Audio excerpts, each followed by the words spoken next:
Doctor plus YouTube ரசிகர்களுக்கு வணக்கம். சித்தர்களின் அருளால் உலகெல்லாம் நலமுடன் வாழ பிரார்த்திக்கிறேன். செரிமான கோளாறுகள் இன்றைக்கு இன்டைஜெக்ஷன் என்பது ரொம்ப காமனாக இருக்கிறது.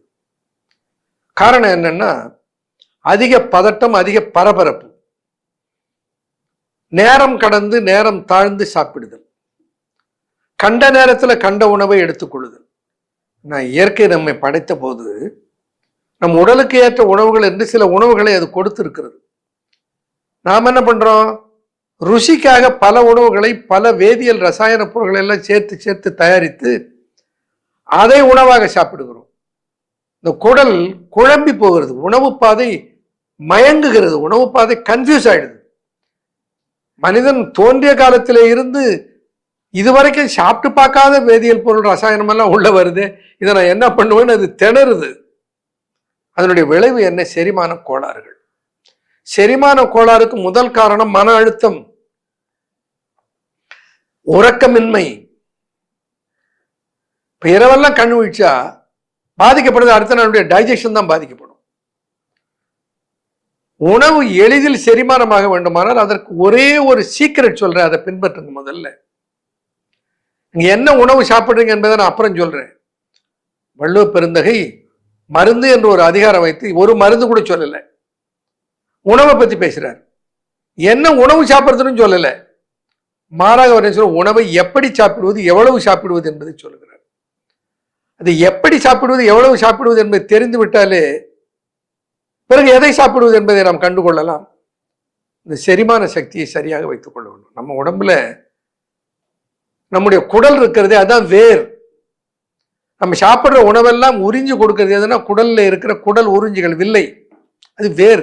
தாவரத்தின் வேரை போல நம்முடைய உணவை உறிந்து உடலுக்கு அனுப்புவது எதுனா அந்த வில்லைகள் தான். அந்த சரியான உணவை உடலுக்கு கொடுக்க வேண்டியது நம்முடைய பொறுப்பு. உணவை வாயிலேயே செரிமானமாக்குகிற சக்தியை நாம் பெற்றுவிட வேண்டும். 90% digestion should be completed in the mouth itself. அவசர அவசரம் போட்டு முழுங்குறது. நான் ஒரு நிகழ்ச்சியில சொன்னேன், உணவை வாயில் இட்டு 50 முறை மென்று நீராக்கி பிறகு விழுங்குங்கள் என்று சொன்னேன்.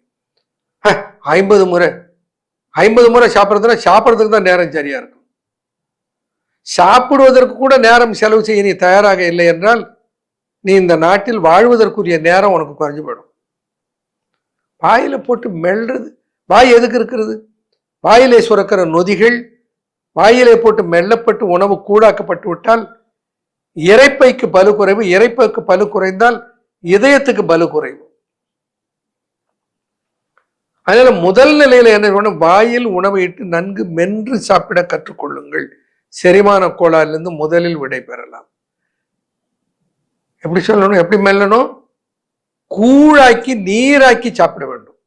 ஒரு 50 முறை ஒரு எண்ணு கேட்கிறாங்களேன்னு சொன்ன 50 முறைன்னு அர்த்தம் இல்லை. 30 முறை மென்றாலே கூழாக்கி விட்டது என்றால் பரவாயில்ல, விழுங்குங்க. 40 முறை, 50 முறை, சில உணவு 100 முறை மென்றால் கூட கூழாகாது. நன்றாக மென்று சாப்பிடுவது செரிமான குறைகளை, கோளாறுகளை நீக்குவதற்கு ஒரு எளிய வழி. அடுத்து எளிய உணவில் செரிமானத்தை எப்படி சரி செய்து கொள்வது? தவறாமல் கிரீன் சாலட் எடுத்துக்கொள்ளுங்கள். வெள்ளரி பிஞ்சு ஸ்லைஸ், வெங்காயம் ஸ்லைஸ், தக்காளி ஸ்லைஸ். இதெல்லாம் கிடைக்காத பொருள் இல்லையே. Carrot slice. உணவகத்துக்கு போனாலே உணவகத்தில் இதெல்லாம் கொடுக்குறாங்க. இதெல்லாம் வீட்டில் இல்லையா? இந்த மாதிரியான காய்கறிகளை நன்றாக மென்று கூழாக்கி சாப்பிட்டாலே பாதி செரிமான கோளாறுகள் சரியாகிடும். நிறைய பழம் எடுத்துக்கொள்ளுங்கள்.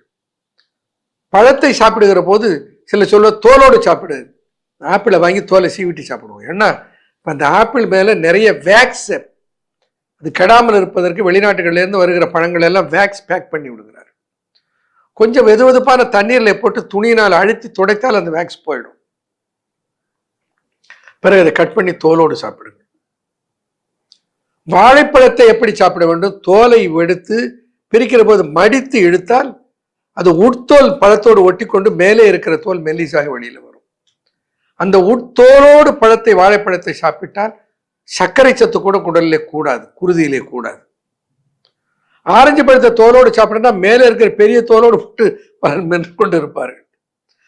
அதில் சத்து இருக்கிறது என்பதை நான் மறுக்கவில்லை. ஆனால் ஆரஞ்சு சொலை மீது போற்றி கொண்டிருக்கிற தோல் இருக்குது பாருங்க, அதை தோலோடு சாப்பிட்டாலே போதும், வேண்டிய ஃபைபர் நமக்கு கிடைச்சிடும். மாதுளம் பழத்தை தோலோடு சாப்பிடுங்கன்னா மாதுளம் பழத்தை தோலோடு போட்டு மென்னுட்டு இருக்கக்கூடாது. மாதுளம் பழத்தை நறுக்கி விட்டு பார்த்தால் உள்ளே அந்த முத்துக்கள் அது மேலே போர்த்தி கொண்டு மஞ்சள் நிறத்திலே ஒரு சவு போன்ற தோல் இருக்கு, அதோடு சேர்த்து சாப்பிட்டாலே போதும், தோற்பு ருசி நமக்கு உடம்புக்கு வந்துடும். அப்படி பழங்களை நிறைய எடுத்துக்கொள்ள வேண்டும், பச்சை காய்கறிகளை எடுத்துக்கொள்ள வேண்டும், உணவை மென்று சாப்பிட வேண்டும்.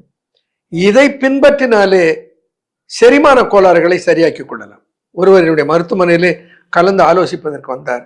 அவர் சொன்னார், ஐயா நீங்கள் சொன்னது எனக்கு பல ஆண்டுகளாக செரிமான கோளாறு, சாப்பிட்ற சாப்பாடு அப்படியே சாப்பிட்ட மாதிரியே வரும், சில நேரத்தில் பட்டாணி சாப்பிட்டா பட்டாணியே அப்படியே வரும், கேரட் துண்டு துண்டா கேரட் வரும். நீங்க சொன்னதுக்கு அப்புறம் தான் எனக்கு புத்தியில இது உரைச்சுது. அப்படின்னா நீங்க மெல்லவே இல்லை, அப்படியே முழுங்கி இருக்கிறீங்கன்னு சொன்னீங்க. நீங்க உணவை நன்றாக மென்று சாப்பிட்டாலே இந்த கோளாறுகள்லாம் சரியாயிடும் சொன்னீங்க. எனக்கு சரியா செரிமானமாகல, எனக்கு குடல்ல பிரச்சனை நினைச்சிட்டு இருந்தேன். எனக்கு புளிச்ச ஏப்பம் வரும், எதுக்களிக்கும், ஏவையாவுன்னு ஏப்பம் வரும், சரியா செரிமானமாகாமல் குடல் செரிமான சக்தி குறைந்து போனதுனாலே மலம் சரியாக நீங்காது. இவ்வளவு அவதிப்பட்டு கொண்டிருந்தனா நீங்கள் சொன்னதை பின்பற்றி உணவை மென்று சாப்பிடுகிற ஒன்றை நான் பின்பற்ற துவங்கினேன். எனக்கு 80லிருந்து 90 விழுக்காடு என்னுடைய பிரச்சனைகள் தீர்ந்து விட்டது. மீதம் இருப்பதும் முழுமையாக குணமாக வேண்டும், அதற்காக உங்களை நாடி வந்திருக்கிறேன்னு சொன்னார். அவ்வளவு சந்தோஷம். என்ன ஒரு செய்தி சொல்றோம், அதை கேட்டு பின்பற்றி மக்கள் பலனடைந்து இருக்கிறார்கள் என்றால் அதை விட ஒரு பெரிய ஃபீஸ் நமக்கு எதுவுமே இருக்க முடியாது. அப்படி அவர் பலன் பெற்றார். அப்ப அவருக்கு சொன்னேன், இந்த இருக்கிற குறைய முழுசா ஒழிப்படி பிகு சாப்பிடுங்கன்னு சொல்லி கொடுத்தேன். பிகு என்பது உங்களுக்கு தெரியும், பெல்ச்சிங், இன்டைஜஷன், கேஸ்ட்ரைட்டிஸ் அண்ட் அல்சர், இதை எல்லாவற்றையும் கண்டிப்பதற்குரிய மூலிகைகளை சேர்ந்திருக்கிற ஒரு தயாரிப்பு தான் பிகு என்கின்ற தயாரிப்பு. இது சுகர் ஃப்ரீ, அதில் இனிப்பு சத்து கிடையாது. எந்த வயதில் இருப்பவர்களும் சர்க்கரை நோய் உள்ளவர்களும் சாப்பிடலாது. அந்த பிகு அவருக்கு கொடுத்தேன். பிறகு 1 மாதம் கழித்து வந்து சொன்னார், ஐயா அந்த பிரச்சனை என்னை விட்டு போய்விட்டது. சொன்னேன், இதை கொஞ்ச நாளைக்கு தொடர்ந்து எடுங்கள், உங்களுடைய செரிமான உறுப்புகள் எல்லாம் முழுமையாக ஆரோக்கியம் பெறுகிற வரையில் எடுங்கள், கடைசி வரைக்கும் உணவை மென்று சாப்பிடுவதை மட்டும் நிறுத்தி விடாதீர்கள், இதை பின்பற்றுங்கள், நலமாக இருக்கலாம் என்று சொன்னேன்.